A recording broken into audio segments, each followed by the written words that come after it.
Hi, Drew. Hey, Sam. The 5 Democratic gubernatorial candidates were out across the state today, attending multiple events as the final days before the primary ticked down. One stop that brought most of them together was hosted by the Maine Gun Safety Coalition. There, victims of gun violence shared their stories and spoke about the policies they want to see from their next governor to help prevent firearm deaths here in Maine. And even his laugh was just goofy. This photo is one of the only things Arthur Bernard has left to hold on to remember his son. You know, he was supposed to leave with me that night. A night in Lewiston 3 years ago, where his son Arthur Strout and 17 others were taken in an instant. I have days when I will sit in my car in a parking lot for 4 or 5 hours. It's like I don't want to move. Then I finally go home. I'm exhausted because one little thing triggered a memory that triggers 1,000 memories. Countless painful memories pushing Barnard and others to ask Maine's gubernatorial candidates, what will you do to prevent others from becoming victims of gun violence? There are too many people that are irresponsible who are selling guns to people they don't even care who they sell it to. Democratic candidate and Secretary of State Shenna Bellows highlighting the need to close current loopholes in state laws, allowing private gun sellers to avoid background checks.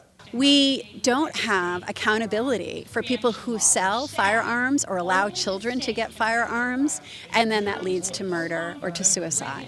Other candidates like Senator Troy Jackson and Dr. Nirav Shah calling for restrictions on assault weapons and high-capacity magazines in Maine. Well, there's no reason for assault weapons in this state or in this country, and so getting rid of them, I mean, most of the people that I know that hunt don't care about those things. All of these things are preventable, and that's what we need to take action on. We need to start moving from thoughts and prayers to policy and change.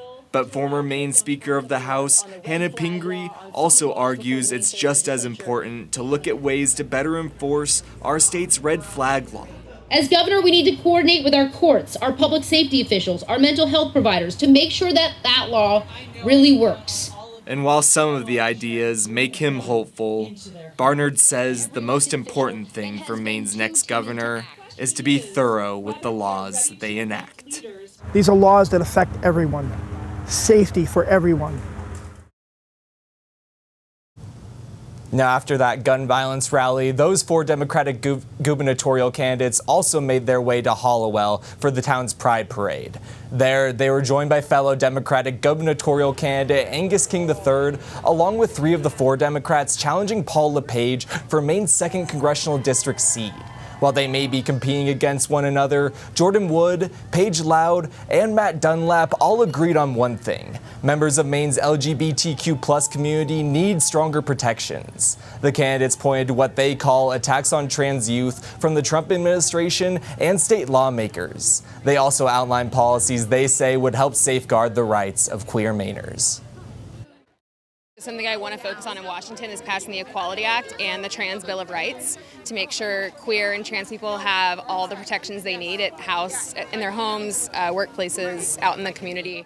Pride has always been an important month for me personally as a gay man, and I think in today's climate when LGBT rights are under attack, it's more important than ever that not just LGBT people but allies to come out and show their support for the community. Obviously, we want to enforce and shore up our anti-discrimination laws and also amp up our education efforts so that people understand that just because someone's different doesn't make them bad.